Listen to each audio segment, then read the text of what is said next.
राष्ट्रवाणी brought to you by R pure का हल्दी मसाला, मिर्च धनिया करे कमाल, सबका राजा आर प्योर मसाला। थोड़े में ज्यादा स्वाद, यही तो है इसकी खास बात। वाओ मम्मा, क्या स्वाद है। अरे मेरे राजा, सबका राजा आर प्योर मसाला। कुछ तो सस्ता लो, सब बढ़िया लो। इसमें क्या खास बात है। थोड़े में ज्यादा स्वाद, यही तो है इसकी खास बात। सबका राजा आर प्योर मसाला।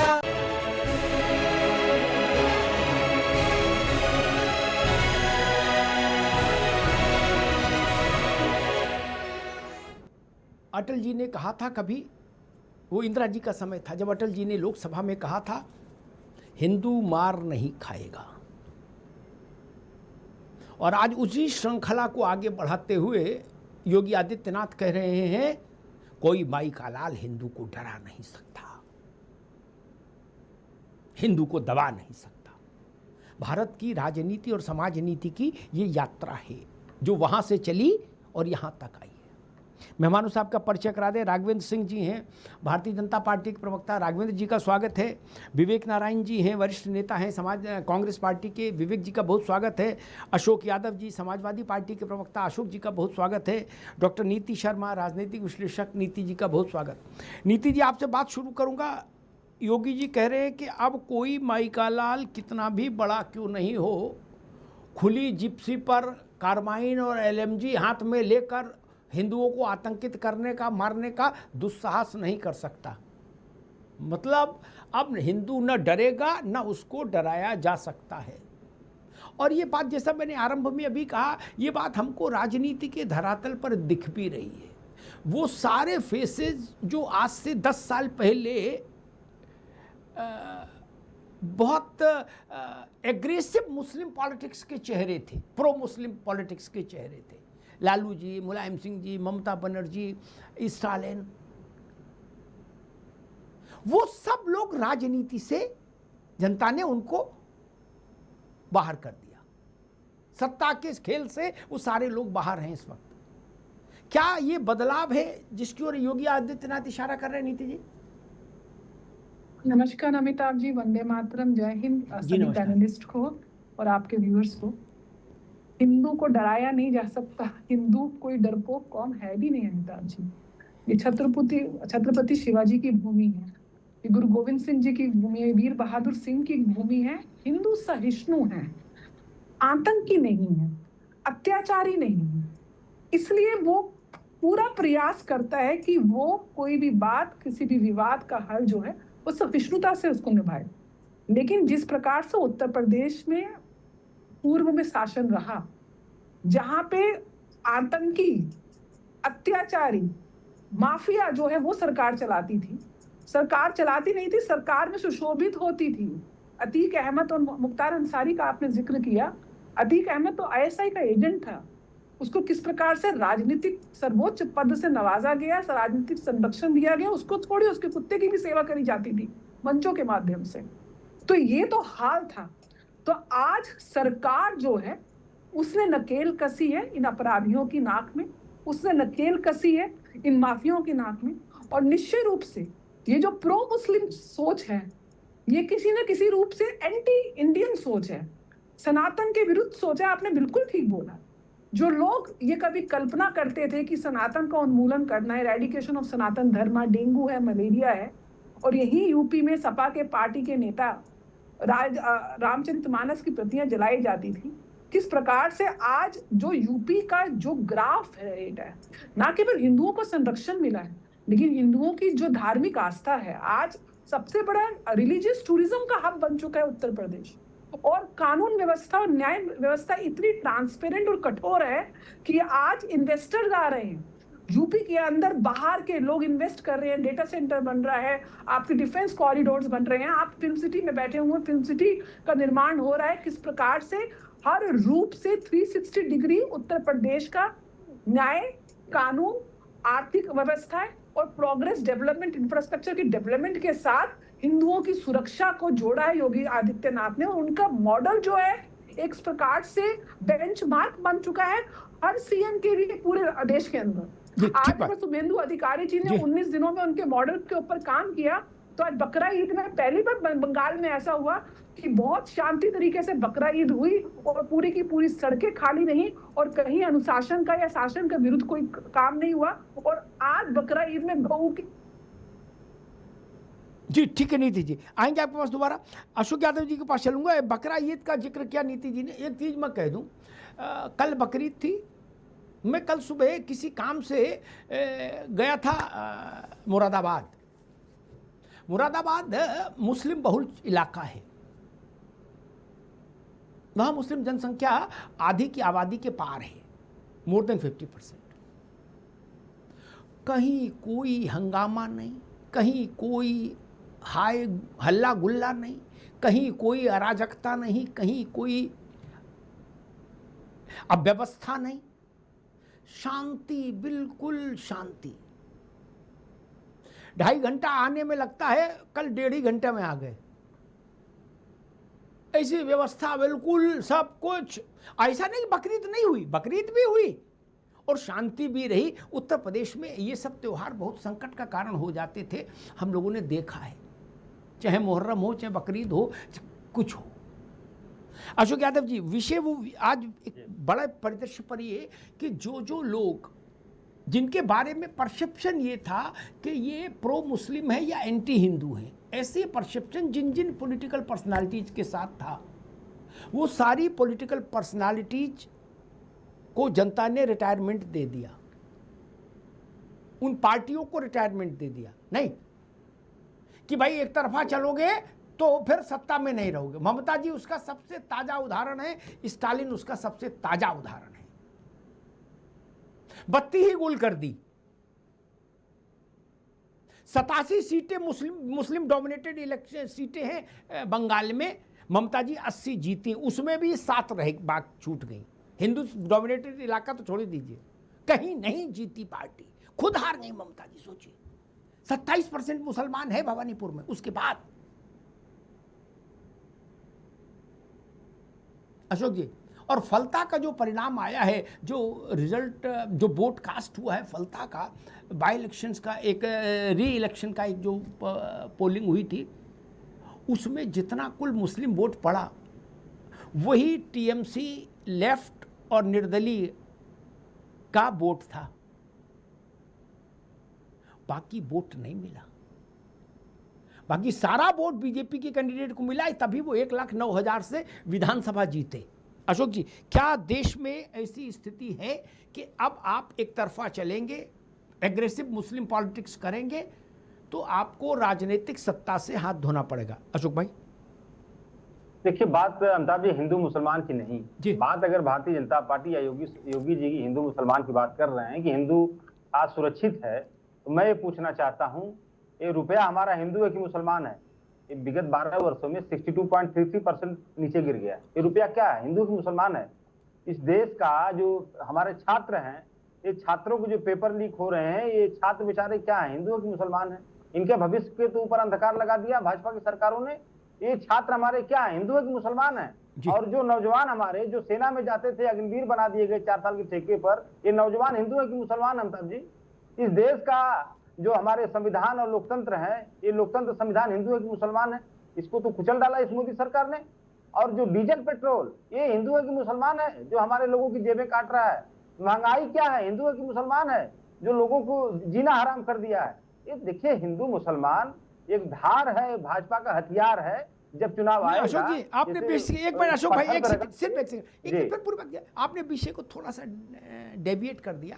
मेरा विषय नहीं, इस पर तो हम लोग बहुत बार चर्चा कर चुके, आगे भी करते रहेंगे। अभी तो हमेशा, हम तो जब से पत्रकारिता शुरू किए तब से महंगाई पे चर्चा कर रहे हैं। इतने प्रधानमंत्री, इतने मुख्यमंत्री गुजर गए, सबने कहा महंगाई हटाओ, महंगाई तो कहीं नहीं हटी, इसलिए वो विषय है। लेकिन आज कभी कभी एक विषय पर रहना चाहिए, वो भी अच्छा तरीका है बहस का। मेरा सिर्फ कहना है, मैं सब जो कहना चाह रहा हूँ, पता नहीं वहाँ तक कम्युनिकेट हुआ आप तक कि नहीं। आज कोई 4 खाने का गमछा और जालीदार टोपी पहन के राजनीतिक व्यक्ति सार्वजनिक स्थान पर नहीं आ रहा। उसको ये बात समझ में आ गई कि भैया सावधानी हटी और दुर्घटना घटी। लालू जी का हश्र देख लो, ममता जी का देख लो, स्टालिन का देख लो। मैं सिर्फ ये बताना चाह रहा हूं बड़े खुले शब्दों में, ये बात राहुल गांधी को भी समझ में आ गई, अखिलेश जी को भी समझ में आ गई, सबको समझ में आ गई कि सावधानी हटी, दुर्घटना घटी, इसलिए देखो बड़ा मंगल कब है। अशोक जी, मैं ये समझाना चाह रहा था, इसलिए मैंने इसको और खोल दिया। नहीं, बिल्कुल आपने सही बात कही कि जो आप जालीदार टोपी की बात कर रहे हैं, ये तो आप अगर सर्च करेंगे तो कई भाजपा के नेताओं के सर पर भी जालीदार टोपी। अब किसी के सर पे नहीं है, मैंने क्या कहा, किसी के सर पे नहीं। अब मैंने तो अपनी बात कही ना, उसमें मैंने ये तो कहा नहीं केवल आपके सर पे नहीं, किसी के सर पर नहीं। ये क्या बताता है, सिर्फ ये निवेदन है आज का विषय। देखिए अमिताभ जी, ये सारी चीजें जो आप कह रहे हैं कि जालीदार टोपी, चरखाना गमछा, हिंदू मुसलमान, ये सिर्फ और सिर्फ एक चीज बताता है कि इस देश में आप कितनों पाप करे, सरकार कितनों पाप करे, लेकिन हिंदू मुस्लिम का जो गोली खिला दो चुनाव के समय और जनता को बहका के वोट ले लो, बस इसका लबोलुबान 100 बात की एक बात यही है कि सारे कुकर्म करो। आप पेपर लीक करवा दो, आप नौजवानों को अग्निवीर बना दो, आप पीडीए आरक्षण लूटो, कुछ भी करो, आप लॉ एंड ऑर्डर को कुचल डालो, आप सब कुछ करो, सारे खून माफ। नहीं अशोक जी, हिंदू मुसलमान बढ़िया से कर ले जाओ। ठीक अशोक जी, आप हिंदू मुसलमान जितना बढ़िया कर ले जाओगे, एक प्रश्न सारे खून माफ। जी, एक प्रश्न, बंगाल में जो टीएमसी की दुर्गति हुई वहां पीडीए नहीं था ना, पिछड़ा भी था, दलित भी था, मुसलमान भी था। वोट क्या बता रहा है, केवल फंतासी से बात तो नहीं चलेगी ना। वोट क्या बता रहा है बंगाल का, कहां है पीडीए बंगाल में? ममता जी के पास क्यों नहीं गया पीडीए? उनके पास सिर्फ मुसलमान बचा, और वो भी 87 सीटें जिताता था मुसलमान, उसमें भी 7 कम मिली, 80 बची। अशोक भाई, मेरा तो सवाल बहुत स्ट्रेट फॉरवर्ड है। लालू यादव को पीडीए नहीं, वो पीडीए नहीं जानते, केवल आप जानते हो। उनकी पार्टी बेसमेंट में पहुंच गई, 25 सीट, जीवन में कभी इतने नीचे नहीं आई थी। उनको अकल नहीं पीडीए की। वो तो आपसे ज्यादा उग्र हिंदू मुसलमान का खेल खेले हैं लालू जी तो। अशोक जी,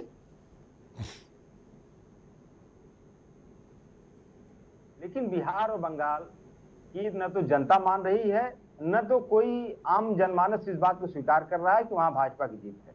जिस तरह का वहां पे नंगा नाच चुनाव आयोग के द्वारा किया गया, आप लाख क्रेडिट दीजिए भाजपा को। हम लोग बंगाल और बिहार की जीत को भाजपा की जीत नहीं मानेंगे, ये जीत सिर्फ और सिर्फ चुनाव आयोग की जीत है। अभी योगी जी का बयान चला रहे थे। अच्छा, उत्तर प्रदेश में अगर ऐसे ही परिणाम आ गया तब भी यही कहेंगे कि हम इनकी जीत नहीं मानेंगे? इससे कोई फर्क पड़ता है? आप ना मानो तो इससे कोई फर्क पड़ता है क्या?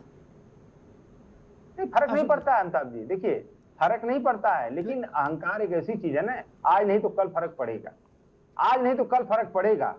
और जो आप मानिए योगी जी का जो बयान आप चला रहे थे अभी कि आपका एक वोट क्या क्या बदल सकता है, तो उसी बात पर, चूंकि मुख्यमंत्री भाई तो उनका भी सम्मान करना जरूरी है कि आपका एक वोट 69,000 शिक्षक भर्ती वाला आरक्षण लुटवा सकता है, आपका एक वोट पेपर लीक करवा सकता है, आपका एक वोट अग्निवीर बनवा सकता है, आपका एक वोट रुपये को 62.33% नीचे गिरा सकता है, आपका एक वोट महंगाई ला सकता है, और आपका एक वोट इस प्रदेश में धार्मिक उन्माद फैला सकता है। ठीक, मैं विवेक जी, ठीक है अशोक भाई, आते हैं आपके पास, विवेक जी के पास चलूंगा, लेकिन मैं एक बात जरूर कहूंगा, मेरी बात जहां तक जाती है वहां तक लोग सुनेंगे। समाजवादी पार्टी के पास जितने वक्ता प्रवक्ता हैं, उनमें अशोक यादव उन गिने चुने लोगों में जो अपनी बात पूरी स्पष्टता से कहते हैं, लेकिन बिना किसी उत्तेजना के कहते हैं। प्रवक्ता के लिए इस सबसे बड़ा गुण होना चाहिए। पूरी बात कहते हैं, तंज भी करते हैं, और कई बार तो बड़ा मारक तंज करते हैं। जिसे अभी वो कह रहे थे कि आपका एक वोट क्या करा सकता है, फिर उन्होंने 2-4 चीजें की नहीं। ये बुद्धि कौशल होना चाहिए। गाली गलौज से कुछ हासिल नहीं हो सकता, सिवाय आप अपनी पार्टी के वोट कटवाएंगे। जितनी जगह डिबेट में जाएंगे उतने वोट कम करा देंगे, और फिर अंत में बाद में कहोगे कि बताओ ये तो हिंदू मुसलमान हो गया चुनाव। ना, बिहार में मेरी बात से सब सहमत होंगे। बिहार में लालू जी की पार्टी के इस कदर पराभव के पीछे वहां की 2 प्रवक्ता भी थे आरजेडी की। उन्होंने ऐसा हाहाकार मचाया कि कि लुटिया डूब गई। प्रवक्ता एम्बेसडर होता है पार्टी का, राजदूत होता है, पार्टी के चेहरा होता है। उसके पास संयम भी होना चाहिए, तर्क शक्ति भी होना चाहिए, उसके पास शालीनता भी होनी चाहिए। आप युद्ध में थोड़ी ना आए हो कि वहां ये समेट के बोला गुड्डू तमंचा लिया, नहीं भाई, ये संवाद का मंच है। इसलिए मैं अशोक यादव की कदर करता हूं। विवेक जी, प्रश्न वही है कि पहले सोनिया जी, राहुल जी, प्रियंका जी और सोनिया जी सभी बाल बच्चों को लेके अरशद मदनी की सालाना उसमें जाती थी, क्या ईद में, जमायत उलेमा हिंद के कार्यक्रम में भी जाती थी। अब कांग्रेस ने भी तौबा कर ली, बोले तौबा तौबा, हैं अकेले में चले जाएंगे कि अब ये फोटो नहीं खिंचाएंगे, और ये सब पार्टियों ने कर लिया। पहले मुख्यमंत्री अपने घर पे रोजा इफ्तार करते थे सरकारी कोठी में, प्रधानमंत्री करते थे और तमाम लोग करते थे सरकारी पैसे से। अब वो सब बंद हो गया। विवेक जी, इतना तो कम से कम बदलाव आ गया भारत में। भाजपा नहीं, मैं गैर भाजपा दलों के बारे में बता रहा हूं। और ममता जी ने भी आखिरी समय में बहुत कोशिशें की अशोक जी। उन्होंने 3 मंदिरों की आधारशिला रख दी थी चुनाव वाले साल में, क्या शंकर जी का, हनुमान जी का, देवी जी का। उसके बाद भी वोट नहीं आया तो नहीं आया, क्योंकि जनता को समझ में आ गया ये चुनावी लड्डू है। मंदिर में आस्था होती तो मुख्यमंत्री फुरफुरा शरीफ थोड़ी नहीं जाती, मंदिर न का जाने का समय नहीं, फुरफुरा शरीफ में हाजिरी लगा रही। विवेक जी, मैं सिर्फ इसी जो एक बड़ा चेंज आया है भारत की सोशो पॉलिटिकल उसमें एरिना में, मैं उसको ही रेखांकित कर रहा हूं। अब कोई नेता ऐसा नहीं कर सकता कि वो चारखाने वाला और टोपी, अब ऐसा नहीं दिख रहा कहीं। और विपक्षी पार्टी के लोग जो ऐसा पहले करते थे वो और ज्यादा सतर्क हो गए हैं कि सॉफ्ट हिंदुत्व पर चलते हुए दिखें वो। विवेक जी, अमिताभ जी, आपने कांग्रेस की बात करी तो मैं कांग्रेस की बात करता हूं कि देखिए, समय के साथ परिवर्तन होते रहते हैं, तो ये कोई चीज नहीं है कि ये चीज 50 साल पहले होती थी तो अब क्यों नहीं हो रही है। कांग्रेस का जो चरित्र है, लोकतांत्रिक चरित्र है, सेक्युलर चरित्र है, वो आज भी देश के लिए उतना ही जरूरी है जितनी कि गंगा जी जरूरी है जी। कांग्रेस को इससे मत जोड़िए कि आज क्या हो रहा है, ये समय के साथ परिवर्तन जो होते हैं उसके साथ कांग्रेस आज भी देश में इकलौती पार्टी है जिसमें कांग्रेस में सबको समाहित करने की बात है, जो स्वामी विवेकानंद ने शिकागो में कही थी। तो इसलिए कांग्रेस की बात तो मैं आता हूँ, इसको हिंदू मुसलमान से मत जोड़िए, ये समय के परिवर्तन है जो कि कांग्रेस ने किए उसके साथ में, ये आपको लगता अगर है। दूसरा, देखिए, मुख्यमंत्री जी ने कही उनकी संवैधानिक पद पे बैठे हुए व्यक्ति का ये कहना कि हिंदू को कोई डरा नहीं सकता। देखिए, वो उन्होंने कहा, वो अपनी जगह बात है, लेकिन आज ये वक्तव्य सुन के मुझे हैरानी कोई नहीं हुई। ये तो 12 सालों से हम देख रहे हैं, ये हैरानी नहीं हुई, परेशानी हुई।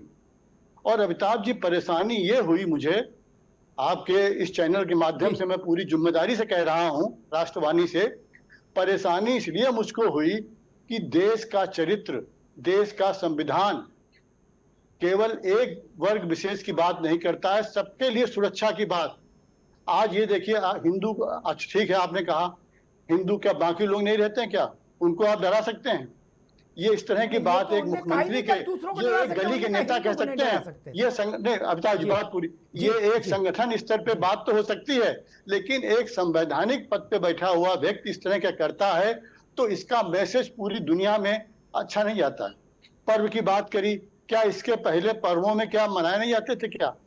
अरे पर्व में कोई घटनाएं छुटपुट हो गई, उसको आप तिल का ताड़ बना के बात कर रहे हैं। क्या पहले सारे पर्व सुकून से नहीं मनते थे? इन 12 सालों में सारे पर्व अच्छे मनाए जा रहे हैं। इस तरह के नहीं, बात पूरी कर लीजिए। दूसरी, आप देखा, हमने हर मुहर्रम पर रक्तपात देखा विवेक जी, इसी प्रदेश में। जी चलिए, हम आपकी बात से सहमत हैं, देखा आपने। लेकिन ये आपने हिंदू को डरा नहीं सकता, ये इससे हम सहमत बिल्कुल नहीं है। ये सबके लिए होना चाहिए। दूसरा, आप ये कह रहे हो हिंदू को डराया जाना चाहिए? नहीं, एक बात सुनिए। आप हिंदू की बात कर रहे हैं, तो आज उत्तर प्रदेश में जिन हिंदू नेताओं की सबसे ज्यादा हत्या हुई, आज तक एक भी उसका हत्यारा पकड़ा गया? आप बार बार मुख्तार अंसारी उनका नाम लेते हो, तो 2 नाम है। और कितने हिंदू नेता मारे गए इस भाजपा के काल में, बाबा की सरकार में, जरा उसकी भी आप हमसे ज्यादा जानते होंगे ये। दूसरी बात, कुंभ में हाई कोर्ट ने क्या कहा था, अल्ताफ जी आपको तो अच्छे से मालूम होगा। कुंभ में इतने लोग मारे गए कि सरकार ने उसकी संख्या नहीं बताई, गोलमोल बातें करती रही, किस तरीके से लोग तड़पते रहे, किस तरीके से बोरों में भर भर के लाश गए, क्या हुआ? आपने संख्या नहीं मानी क्योंकि आपका मन उससे दुखी हो गया कि इतने कम संख्या क्यों है जी। हाई कोर्ट को टिप्पणी करनी पड़ी उसके ऊपर कि बहुत ही निंदनीय कार्य था, तो वो भी तो हिंदू थे। ठीक है विवेक जी, ठीक है। दूसरी बात मैं अंतिम कर रहा हूं बस कि हिंदू को आपने हिंदू को डरा नहीं सकते, लेकिन क्या हिंदू आपस में डरा सकते हैं? इसके लिए छूट है क्या? ठीक ये भी स्पष्ट कर दें। बिल्कुल करना चाहिए, वो भी राघवेंद्र जी करेंगे। राघवेंद्र जी सुन रहे हैं आपके सवाल, वो करेंगे। विवेक भाई ने 2-3 बातें कही कि कांग्रेस गंगा है, कांग्रेस विवेकानंद है। क्या मुझे लग रहा है ये थोड़ा ज्यादा हो गया। कोई पार्टी भारत में गंगा नहीं हो सकती। जब कांग्रेस नहीं थी, कांग्रेस कब पैदा हुई? ओयो हयूम ने पैदा की, इटावा डीएम ने। सारा खेला तो हमारे उत्तर प्रदेश में हुआ। ये कांग्रेस को पैदा करने का श्रेय भी इटावा को जाता है अशोक जी। क्या इटावा बड़ी उर्वर धरती है? विवेक जी ने कहा कि कांग्रेस गंगा है, मैं ऐसा नहीं मानता। गंगा अनादि है, अनंत है। कांग्रेस ना अनादि है ना अनंत है। अभी सिकुड़ के इतनी हो गई, पता नहीं कब क्या हो। मुगल वंश तक परमानेंट नहीं रहा, आप कहां कांग्रेस को लिए घूम रहे हो महाराज? बाबर से लेके और रंगीले शाह रंगीले तक घुटन्ना में घूमते मार खाते घूमे। रंगीले शाह रंगीले पट्टेदार घुटन्ने में घूमे और मार खाए, और बाद में उनका घुटन्ना भी उतार दिया लोगों ने। इसलिए ऐसा मत कहिए कि हम गंगा हैं। मैं 2 उदाहरण रख के राघवेंद्र जी के पास जाऊंगा, बीजेपी के पास, कि उन्होंने कहा कि ऐसा कभी नहीं होता था और हम लोग तो बहुत ही मतलब हिल मिल के सब लोग रहते थे, बहुत अच्छा था। पुरानी बहुत बात नहीं करूंगा कि मुगल और अंग्रेज ने। अशोक भाई सिर्फ ताजी उदाहरण दे रहा हूं जो सबको याद हो। 2013 में विवेक बाबू उत्तर प्रदेश में मुजफ्फरनगर में दंगा हुआ, कवाल वाला दंगा, जिसको मुजफ्फरनगर दंगे के नाम से इतिहास में दर्ज हुआ। ठीक, आपकी सरकार थी, मनमोहन सिंह मुख्य प्रधानमंत्री थे। अखिलेश यादव की सरकार ने 2 कैंप बनाए, रिलीफ कैंप। 2 रिलीफ कैंप बनाए, एक हिंदुओं के लिए जिसमें जाट जो घायल थे, पीड़ित थे, जिनके लोग मारे गए वो, और एक दूसरे में मुसलमान। मैं सीधे सीधे बोल रहा हूं। प्रियंका ने, राहुल गांधी, सोनिया जी और भारत के प्रधानमंत्री, वो संवैधानिक पद पे नहीं बैठे थे, वो गुड्डे गुड़िया खेल रहे थे, नहीं ना? उनसे बड़ा संवैधानिक पद कौन था प्रधानमंत्री से? वो लोग गए मुजफ्फरनगर। अब सुनना, अब उधर न देखो, मोबाइल में कुछ नहीं मिलेगा। मेरी बात की काट तो मोबाइल में आज तक पैदा ही नहीं हुई। कहां दिमाग लगाते हो? ऐसे दिमाग खर्च कर देते हो बेमतलब काम में। लगाओ ही नहीं भाई। आपके बड़े नेता काट नहीं कर पाए, आप करोगे महाराज? तुरंत मोबाइल ले लेते हैं, देखे कहीं मिल जाए तो कहेंगे झूठ बोल रहे हो। मैंने जो आंखों से देखा मुझे वो याद है विवेक जी। आप लोगों को गूगल चाहिए, मुझे थोड़ी चाहिए गूगल यार। प्रधानमंत्री, कांग्रेस, राष्ट्र नेशनल एडवाइजरी काउंसिल की चेयरपर्सन, संवैधानिक पद श्रीमती सोनिया गांधी, और लोकसभा के सदस्य आदरणीय राहुल गांधी, तीनों केवल मुस्लिम कैंप में गए। हिंदू कैंप में जाना गवारा नहीं किया उन्होंने। और आप भाषण दे रहे हो उनको कि नहीं नहीं कांग्रेस गंगा है, कांग्रेस जमुना है, कांग्रेस गोदावरी है, कांग्रेस नर्मदा है। गजब बात कर रहे हो यार। और सुन लो, आप लोग बार बार संविधान को हमेशा मतलब जेब में रखते हो मोबाइल की तरह। वो हमारे उत्तर प्रदेश की सरकार ने एक कंपनसेशन की लिस्ट बनाई मामला सुप्रीम कोर्ट चला गया था, सुप्रीम कोर्ट ने कहा लिस्ट लाइए, लिस्ट गई, सुप्रीम कोर्ट ने कहा इसमें तो एक ही वर्ग के लोग हैं सारे, और हिंसा दो वर्गों के बीच में हुई, दोनों पक्षों का नुकसान हुआ है। दूसरे लोग कहां हैं? लिस्ट क्वेश की, अधिकारी दंडित किए गए, और आप बता रहे हो कि हिंदू मुसलमान ना करो। भाईचारा, रुमाली रोटी, तंदूरी रोटी, Ganga Jamuna, this that blah blah. आप ही ने कहा कांग्रेस सबको लेके चलती है, तो भारत के प्रधानमंत्री दोनों कैंपों में नहीं जा सकते थे? जाटों के कैंप में चले जाते तो पुलिस पकड़ लेती क्या उनको? क्या समस्या थी आपको? ऐसे अपराध किए होंगे फिर जिनकी क्षमा नहीं मिलती। विवेक जी, आपको पता है उस दिन हिंदू मन कितना टूटा था कि मेरे भारत का निर्वाचित प्रधानमंत्री केवल मुस्लिम कैंप से होकर चला जाए, इसलिए वोट देकर प्रधानमंत्री बनाया था। अब ये के लाल डायरी लिए घूमो संविधान की, इसीलिए देश का मानस बदला है, इसीलिए देश का मानस बदला है। आप लोगों ने ऐसे ऐसे कृत्य कर दिए। वहां राम शोभा यात्रा निकालना बंगाल में मुश्किल था। ममता जी के दृश्य नहीं देखे थे आपने? गाड़ी रोको, गाड़ी रोको, उतर गई नीचे चीफ मिनिस्टर। विवेक जी सुन लो, और कौन बोला, कौन बोला, कौन बोला जय श्री राम? सामने आओ, हिम्मत है तो सामने आओ, खाल उधड़वा दूंगी। जय श्री राम बोलता है। ये संविधान में लिखा है कि भारत का निर्वाचित मुख्यमंत्री जय श्री राम सुन के भड़क जाएगा?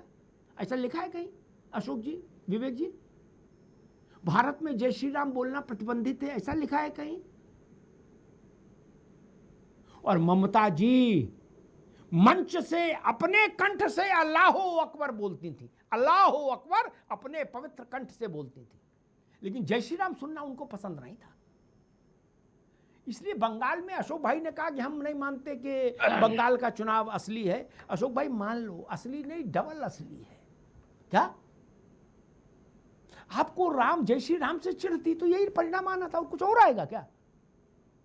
आप मंच से अल्लाह अकबर बोल रही थी, आप कह रही थी अल्लाह की कसम है भाजपा वालों को वोट नहीं देना, नहीं तो अल्लाह तुमको माफ नहीं करेगा, काफिरों को वोट न देना। और फिर भी आप मुख्यमंत्री बने रहना चाहते हैं। अब नहीं होगा, बस इतनी सी तो बात है। अब नहीं होगा, अब तक हो गया, अब नहीं होगा। राघवेंद्र सिंह जी वो कह रहे हैं कि कांग्रेस कह रही है कि केवल हिंदू को कोई नहीं डरा सकता, क्यों बोला गया, ये क्यों नहीं बोला, उसके साथ ये क्यों नहीं बोला गया कि मुसलमान को भी कोई नहीं डरा सकता। और समाजवादी पार्टी कह रही है कि एक वोट से राम मंदिर बन सकता है, तो एक वोट से ये भी सब काम हो सकता है जो हो रहा है कि पीडीए का रिजर्वेशन है और अग्निवीर का मसला है। इस तरह की कुछ चीज़ें उन्होंने गिनाई, आपने सुनी होंगी, रिस्पॉन्ड करो। देखिए अमताज जी, वास्तविकता ये है, जो मुस्लिम तुष्टीकरण की जो गंगोत्री है वो कांग्रेस ही है।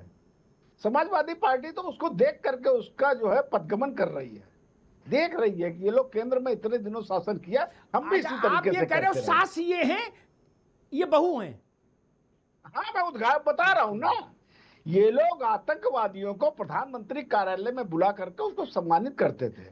यासीन मलिक नाम याद होगा, एक अपराधी था, आज की तारीख में वो कहाँ है? कांग्रेस के बड़े बड़े नेता पाकिस्तान जाकर के अपने लिए समर्थन मांगा करते थे। भाई ये आप लोग, विवेक जी आपको पता होगा, देश का प्रधानमंत्री कहा करता था देश के संसाधनों में पहला हक मुसलमानों का है। ये बात कहा करते थे। केरल की सड़कों पर युवक कांग्रेस के लोग, कान खोल के सुन लीजिए, गाय हत्या करते थे और गाय के मांस का भक्षण करते थे युवक कांग्रेस के लोग। ये बात अखबारों में भी आई थी और टीवी में भी दिखाई गई थी। आप कहते हो हिंदुओं की बात, आप लोगों तो मुस्लिम तुष्टीकरण में इतनी बेहयाई तक डूबे हुए थे कि आप लोगों को अपनी शर्म का भी आभास नहीं था। आप लोग कितने बेशर्म स्तर तक तुष्टीकरण करते थे।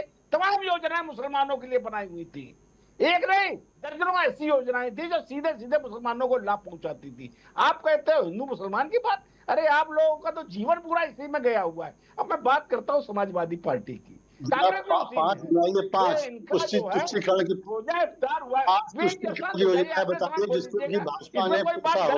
बता दीजिएगा। आप पांच बताइए कि मुस्लिम तुष्टिकरण के लिए कांग्रेस ने ये 5 योजनाएं बनाई। आप 5 बताइए हमें, बताइए 5। बता देंगे अब 5 आप सब बता दीजिए। मेरी बात होने दीजिए, मेरे बीच में इंटरप्ट मत करिए, बीच में इंटरप्ट मत करिए, बीच में इंटरप्ट मत करिए विवेक जी। अब मेरी बात हो जाने दीजिए, अब मेरी बात होने दीजिए। पहले के लिए 5 योजनाएं जिनको पहले सत्ता में आने के बाद खत्म कर दिया। अमिताभ जी, इस प्रकार से बात नहीं होगी। आप बताइए,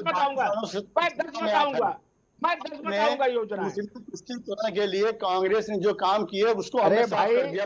बताइए हमें आप 2014 में तुष्टिकरण के बाद लगभग 25 जो थी वीआईपी पॉस इलाका, वो आप लोगों ने किसको दे दिया था? तुष्टिकरण के लिए कांग्रेस ने किया, जिसको भाजपा के हमारे यशस्वी प्रधानमंत्री जी ने हटा दिया, खत्म कर दिया कि हम नहीं करेंगे। एक बता दीजिए हमें आप, कोई बता दीजिए हमें आप, सीधा भाई आप स्कीम बताइए, हमें योजना बताइए आप। तो देखिए राघवेंद्र जी, आप एक अच्छे व्यक्ति हैं, मैं जानता हूँ आपको, लेकिन आप बात कर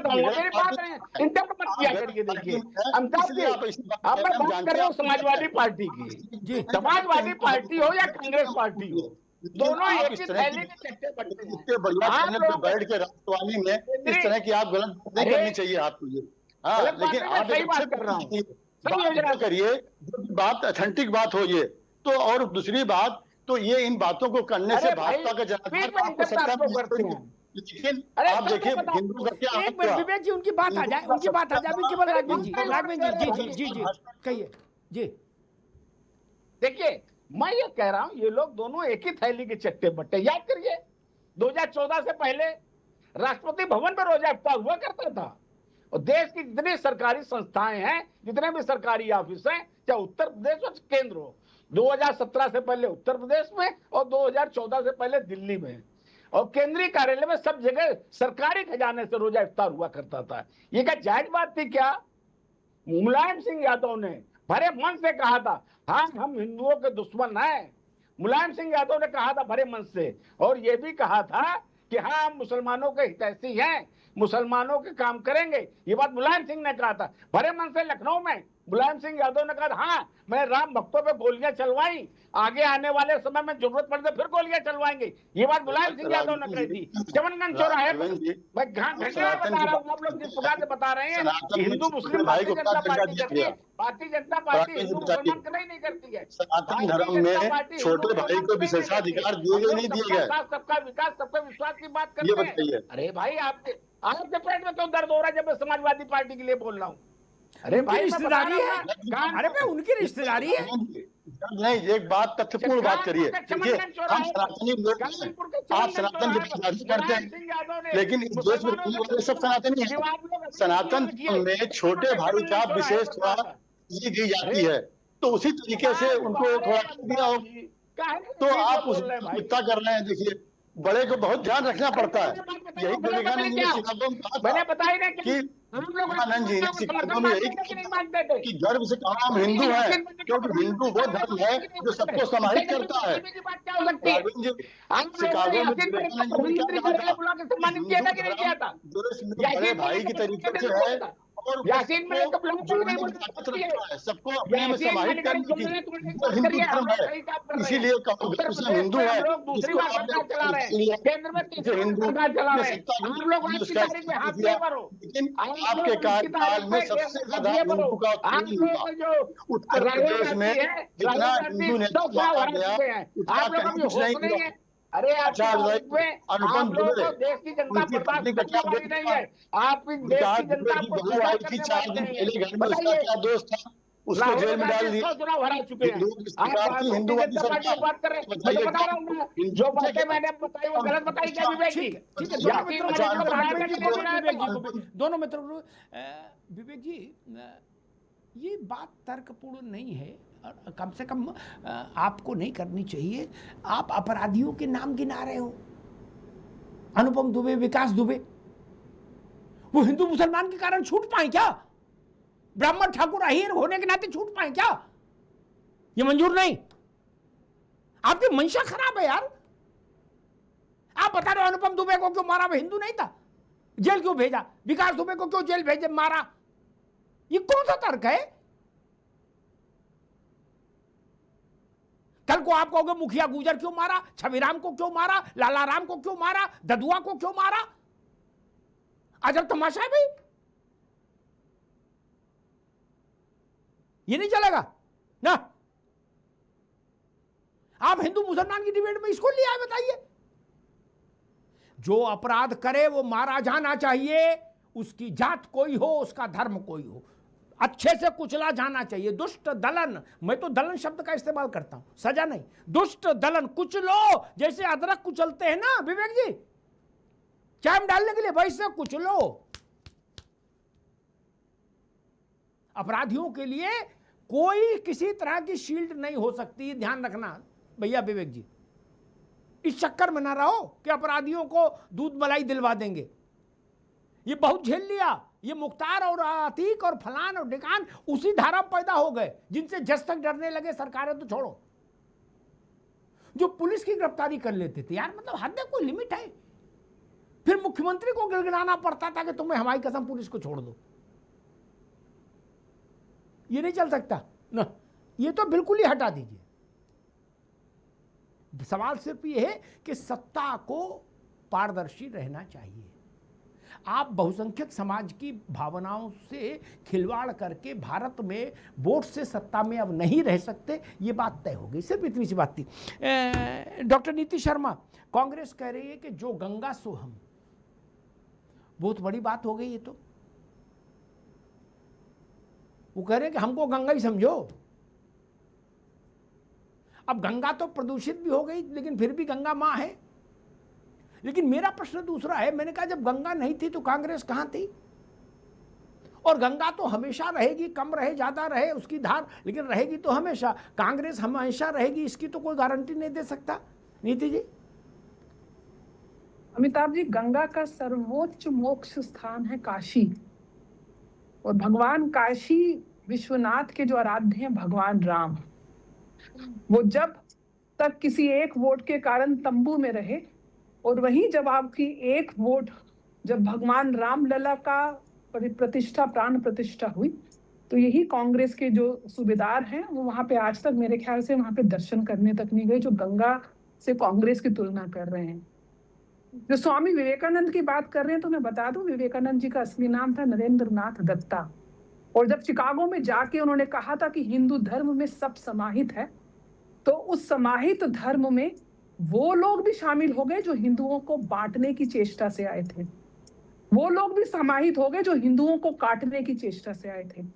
वो लोग भी समाहित हो गए जो इस राष्ट्र को तुष्टीकरण के नाम पे, धर्म के नाम पे आज किस प्रकार से अपराधियों का धर्म देख रहे हैं, अपराधियों की जाति देख रहे हैं। तो ये जो तुष्टीकरण की राजनीति है, वो लोग भी समाहित हो गए थे। उनके लिए योगी जी ने बोला था कि बटोगे तो कटोगे, एक रहोगे तो श्रेष्ठ रहोगे। और आज सबके सब प्रो हिंदू इसलिए हो गए हैं क्योंकि हिंदू एक हो गए हैं।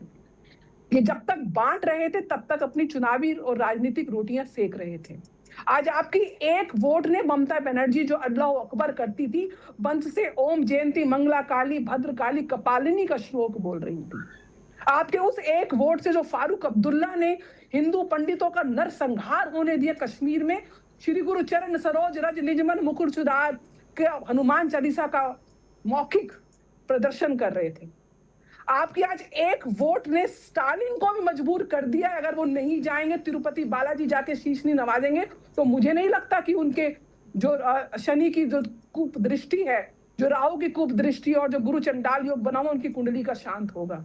आपके आज एक वोट ने तेजस्वी यादव को भी मजबूर कर दिया है कि छठ मैया की छठ पूजा में जाके छठ मैया से माफी मांगे कि मंच से मेरे साथ और कांग्रेस के साथ मैंने मिलकर मोदी जी की मैया को गाली दी थी, उसका मैं पश्चाताप करूंगा, नहीं तो मेरा राजनीतिक कब्र खुद चुकी है। आज आपकी एक वोट ने उत्तर प्रदेश के को इन्वेस्टर्स का हब बना दिया है। अब आज के एक वोट ने महिलाओं की सुरक्षा को सुनिश्चित किया है। महिला सुरक्षा स्क्वाड बनाया गया है, एंटी रोमियो स्क्वाड बनाया गया है। आज देश की एक वोट ने, मतदाता की एक वोट ने उत्तर प्रदेश में लॉ एंड ऑर्डर को न्याय संगत और पारदर्शी बनाया है। आज आपकी एक वोट ने अपराधियों में जाति और धर्म को नहीं, उनके अपराध को ढूंढ के उनके अंजाम तक पहुंचाने का सिलसिला प्रारंभ किया है। आज आपकी एक वोट ने राम मंदिर का निर्माण किया है, काशी विश्वनाथ का निर्माण किया है, आने वाले समय में मथुरा कॉरिडोर बनेगा, और आपकी एक वोट आज हिंदुओं को स्वाभिमान और एकता के साथ उस अपनी संस्कृति को जीवंत करने के साथ आगे बढ़ते हुए भारत की संरक्षित संस्कृति के साथ विरासत और विकास का एक जो मॉडल योगी जी की सरकार ने जो किया है, वो आपकी एक वोट की ही ताकत है। और मुझे लगता है आज हिंदुओं के आज अच्छे लोगों को अशोक जी पूरे के पूरे आपने बताया एक वोट से क्या हुआ, नीति जी ने उसके जवाब में बताया कि एक वोट से क्या क्या हुआ। दोनों तरफ एक ही वोट का मामला है। नहीं ठीक है, नीति जी बोल रही हैं, उनका सम्मान है, लेकिन राघवेंद्र जी कम से कम एक पार्टी के प्रतिष्ठित प्रवक्ता हैं और नेताजी को लेकर के उन्होंने एक बड़ा विवादित बयान दिया। मैं बीच में नहीं बोलता हूं किसी के, कि नेताजी ने कहा कि हिंदू हमारे दुश्मन है। कब बोला नेताजी भैया? राघवेंद्र जी कब बोला? किसी भी पार्टी का कोई भी नेता, भाजपा को छोड़ दीजिए, किसी भी पार्टी का कोई भी नेता किसी समाज को दुश्मन नहीं बोल सकता। मतलब आऊं खा के बैठ गए क्या चैनल पर? नहीं देखिए, इस तरह की भाषा से बचिए थोड़ा सा, राघवेंद्र जी इस तरह की भाषा से बचिए। 27 सिंह जी ने देखिए, असंसदीय भाषा नहीं बोलना चाहिए, टीवी पर असंसदीय भाषा नहीं बोलना चाहिए। और आप मुकदमा कर दीजिए मेरे ऊपर, मेरे वीडियो फुटेज है, सरकार आपकी, आप लोग मुकदमा करते रहते हैं। मुलायम सिंह यादव ने झेल रहे हैं, हम हिंदुओं का दुश्मन है, मुसलमानों के झेल रहे हैं, क्या कर रहे हैं? मुलायम सिंह यादव ने मन से कहा था, मुलायम सिंह यादव ने इस तरह से भ्रम फैलाना, झूठ बोलना ठीक नहीं है। अरे गूगल सर्च कर लीजिए, सो की तुम्हारी बात आप करते हैं। आपके जितने नेता बोलते हैं राघवेंद्र जी, बड़े नेता बड़ा झूठ, छोटे नेता छोटा झूठ, मझला नेता मझला झूठ, सब मतलब झूठ है, हायरार्की लेवल में चलता है। जैसे बड़े जवाब नहीं होता तो मैं झूठ बोल रहा हूँ, मैं तो शादी में होके कह रहा हूँ, इस टाइप का मतलब झूठ चलता है, जिस लेवल पर उसी लेवल पर झूठ बोलता है। तारीख बता दी आपको, अमिताभ जी मेरी बात हो जाए, अमिताभ जी मेरी बात हो जाए। जी जी जी राघवेंद्र जी आएंगे आपके पास। जी अशोक जी।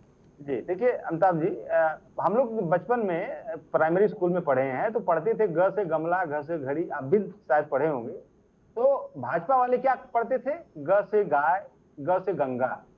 और जब से माननीय हाई कोर्ट ने कहा कि गंगा सफाई अभियान का पैसा का बंदर बांट कर दी, तब से ग से गंगा बोलना छोड़ दिए सब। मोदी जी भी नहीं बोलते हैं अब ग से गंगा, ना, एकदम बंद।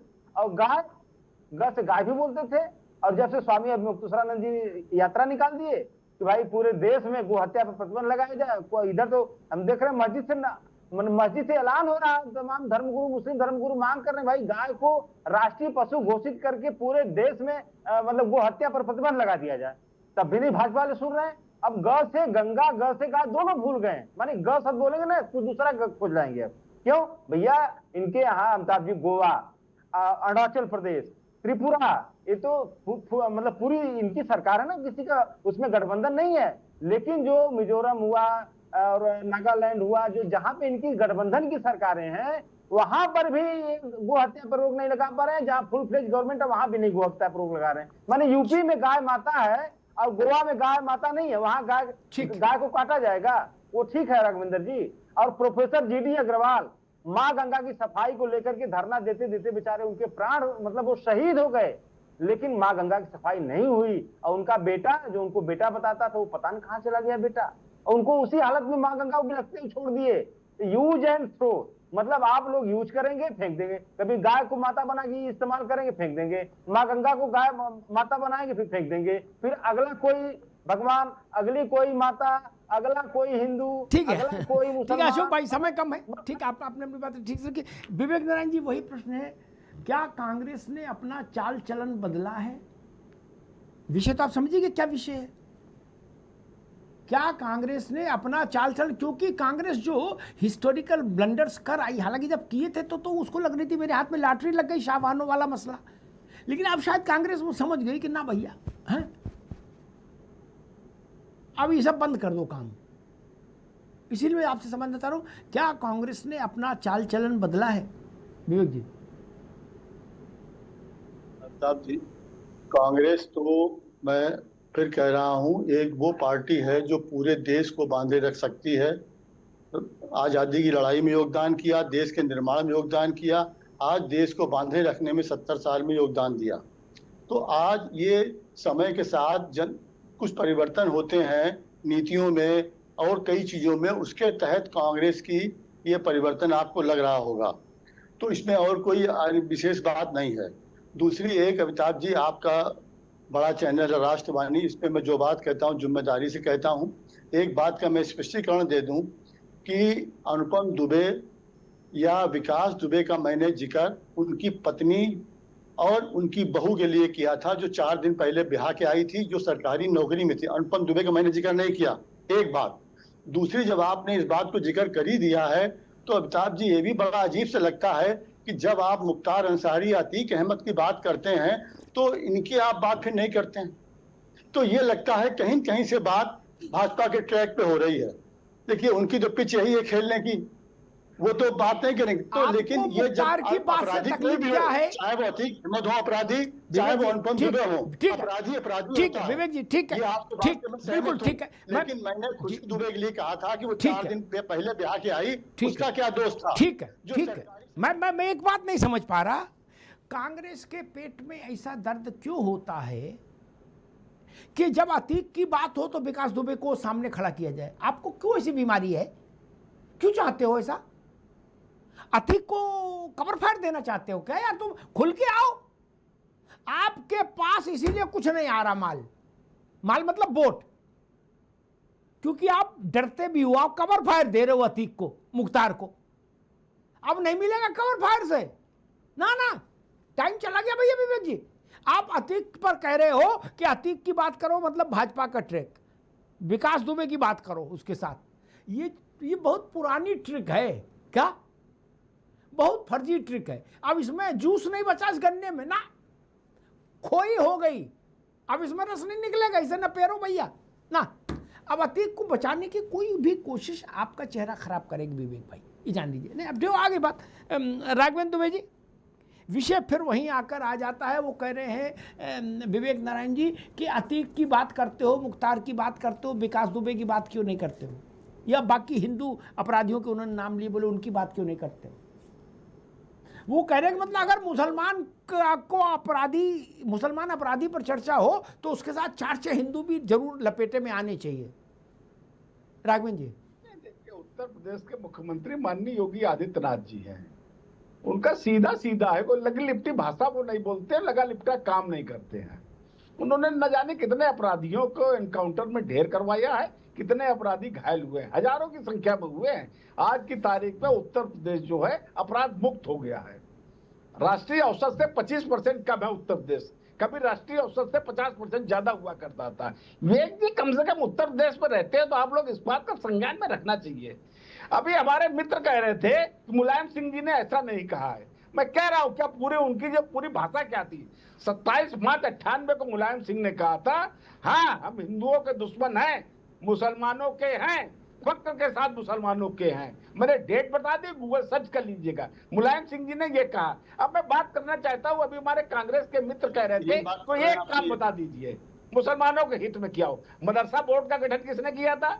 क्या भारतीय जनता पार्टी ने क्या किया था? मुस्लिम पर्सनल लॉ किसने बनाया था? मुस्लिम एक तरफ संविधान के जो मूल अवधारणा है उसके विपरीत जाके मुस्लिम पर्सनल लॉ बना दिया। आपने 12 सालों में क्या किया राघवेंद्र जी? बनाया था। अरे सुनने दीजिए, देखिए जो आपका राघवेंद्र जी की आवाज जी, देखिए बच्चों से विवाह का किसने कानून बनाया था? छोटे छोटे बच्चों से मुसलमानों में शादी का प्रावधान है, वो किसने बनाया था? वक्फ बोर्ड किसने बनाया था? ये सब किसने बनाया था भाई? और जब मुसलमानों में जो मुआवजे वाली बात होती है, साहबानों के सियाब है, उसमें आप लोगों ने कहां चले गए थे? सुप्रीम कोर्ट की अवमानना कर दी थी मुस्लिम धर्म गुरुओं ने, उस समय आप लोग कहां थे? क्या बात करते हैं आप लोगों ने? बेशर्मी की हद तक मुसलमानों का संरक्षण दिया है। आप बात कर रहे हैं विवेकानंद जी की, शर्म आनी चाहिए आपको। मुझे याद है मैं कानपुर में बैठा हूं अमिताभ जी, कानपुर में रामलला मंदिर है यहाँ पर रावतपुर गांव में। वहां से हम लोग जब रामनवमी को शोभा यात्रा निकालते थे तो हर शोभा यात्रा में कभी पेट्रोल डाल दिया जाता था, कभी गर्म तेल डाल दिया जाता था, कभी गर्म पानी डाल दिया जाता था। इस प्रकार से होती थी, कभी भी कोई शोभा यात्रा हम लोगों की पूरी नहीं हो पाती थी। आज की तारीख में किसी की हिम्मत है?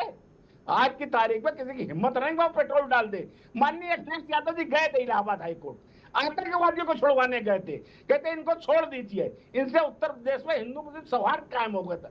भाई आतंकवादियों को छुड़वाने गए थे अखिलेश यादव। अशोक जी आपको शर्म आनी चाहिए, अब किस पार्टी में है? आजमगढ़ में आतंकवादी की माता पुरसी में गए थे अखिलेश यादव।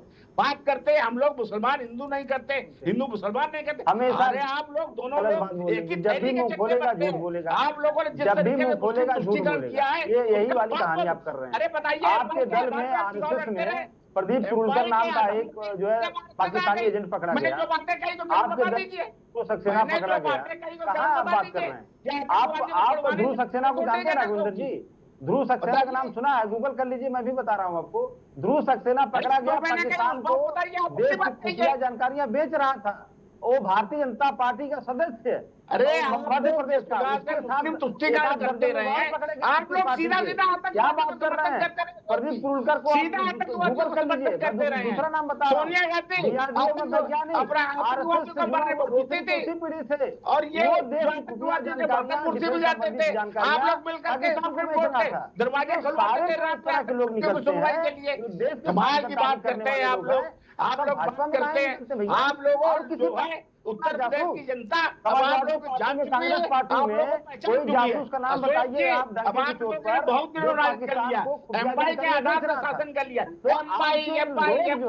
अब देखा कि मुसलमान जो छिटक रहे हैं, यादव भाग रहे हैं, तो आप लोग आज की तारीख में देश की जनता बहुत जागरूक हो गई है, बहुत समझदार हो गई है। सब जान गई है, आप लोगों ने उत्तर प्रदेश की जनता को ठगा है। अशोक जी 4 बार आप गलत, मैं गलत बोल रहा हूँ। आज की तारीख में अखिलेश यादव की शासन कर रही है, साल ऊपर नीचे हो रही है। ठीक है, मैं दोनों मित्रों को रोकूंगा, दोनों मित्रों को रोकूंगा, बीजेपी को भी, समाजवादी पार्टी को, दोनों पार्टी को रोकूंगा।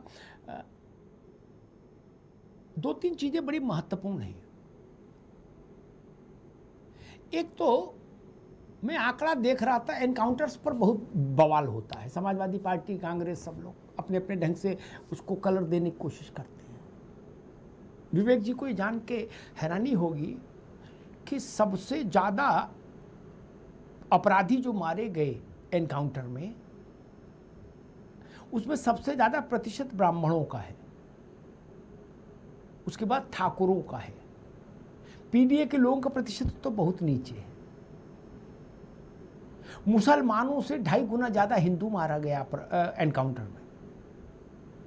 आप लोगों ने उल्टी गंगा बहा दी, गंगा सागर से गंगोत्री लाना चाहते हो गंगा, बोले हाय रे हाय, हाय रे हाय, मुसलमान मार डारे, हाय रे हाय, पीडीए मार डारे।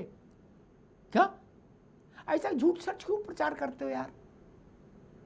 अब तो जनता बहुत समझदार हो गई है। आपके कहने से मानती होती तो ममता जी ने क्या कहा था कि मछली बंद हो जाएगी, बीजेपी को वोट दोगे तो मछली भात नहीं खा पाओगे, माछ भात। अब आप माछ भात की पार्टी चल रही है, सब मौज ले रहे हैं। अब कहीं से नहीं मानते लोग। एक तो ये सत्य जानना चाहिए। और मैं फिर भी कहता हूं, अपराधी की जात जो लोग ढूंढते हैं, मैं उनको निकृष्ट मानता हूं।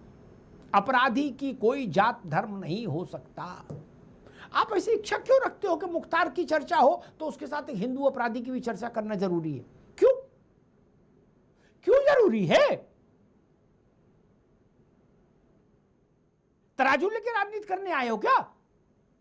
बोले नहीं, एक अपराधी मुसलमान, एक हिंदू लगाओ, एक हिंदू लगाओ यार, जल्दी लगाओ, वोट खराब हो रहा है। ये सब बंद कर दो भैया, इससे कुछ नहीं होना जाना। एक माइनॉरिटी को भी लेके बड़े भारत में भ्रम रहता है। बड़े बड़े लोगों की चर्चा हुई, विवेकानंद जी की चर्चा हुई।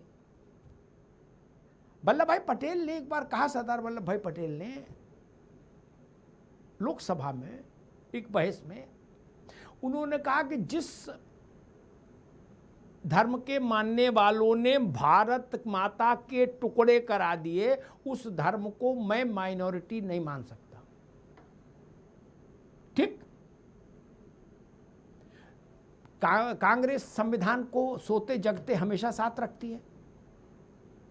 संविधान में बता दो ये अल्पसंख्यक शब्द कहां आया है? कहां आया है? कौन अल्पसंख्यक होगा, इसकी व्याख्या किसने की? कोई बताएगा? अल्पसंख्यक किसको माना जाएगा, ये कौन तय करेगा? संविधान में माइनॉरिटी कमीशन कहीं लिखा है क्या? लिखा हो तो हमको भेज देना, हम माफी मांग लेंगे। आप तो 24 घंटे संविधान का गुटका साथ रखते हो। लेकिन ठीक है, चलने दो, हाके रहो, ये मत करिए। मैं फिर मूल बात को दोहरा दूं, सारी पार्टियां कोर्स करेक्शन कर रही हैं, सारी पार्टियां विपक्ष की। मुझे कोई आश्चर्य नहीं होगा कि ममता बनर्जी अपने पूजा पाठ के कुछ वीडियो वायरल कराएं, कोई आश्चर्य नहीं होगा। प्रियंका जी भी कह रही मैं नवरात्र रखती हूं। सोचिए,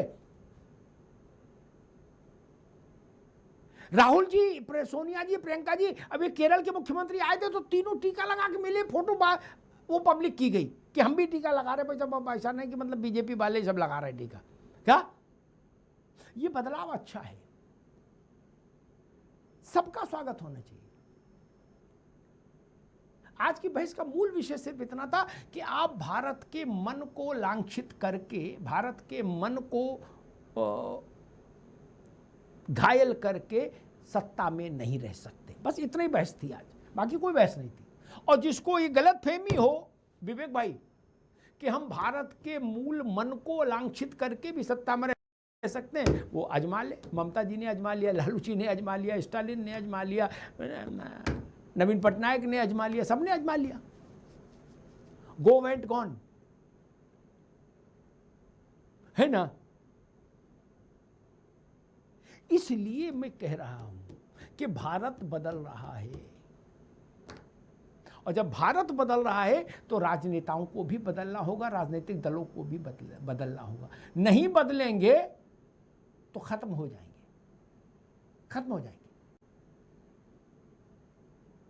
लेफ्ट वाले हिंदुस्तान में नैनो टेक्नोलॉजी में आ गए ना, बिल्कुल जरा से। मुस्लिम लीग जैसे दल बिल्कुल चिंदी हो गए ना। नहीं बदलेंगे तो अप्रासंगिक हो जाएंगे, खत्म ना भी हो, अप्रासंगिक हो जाएंगे।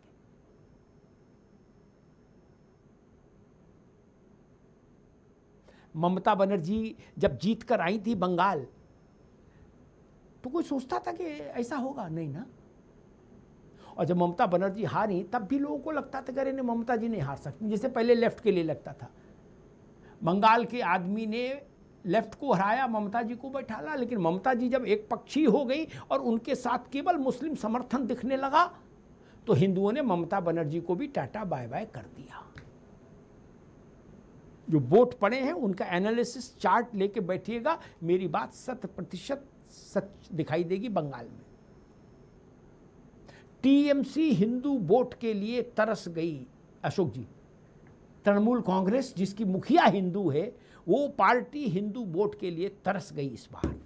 कुछ तो बात रही होगी, इसलिए मैं चेताने आया हूं। हिंदू वोट के लिए तरस जाएगी कोई भी पार्टी, वो पार्टी इररिलेवेंट हो जाएगी, अप्रासंगिक हो जाएगी, ध्यान रखिएगा। धन्यवाद।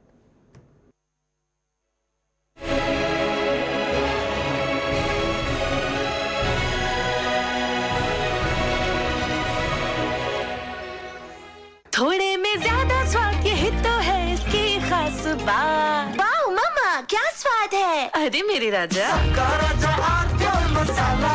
कुछ तो सस्ता लो, सब बढ़िया लो। इसमें क्या खास बात है? थोड़े में ज्यादा स्वाद, यही तो है इसकी खास बात। राजा आरपीओ मसाला।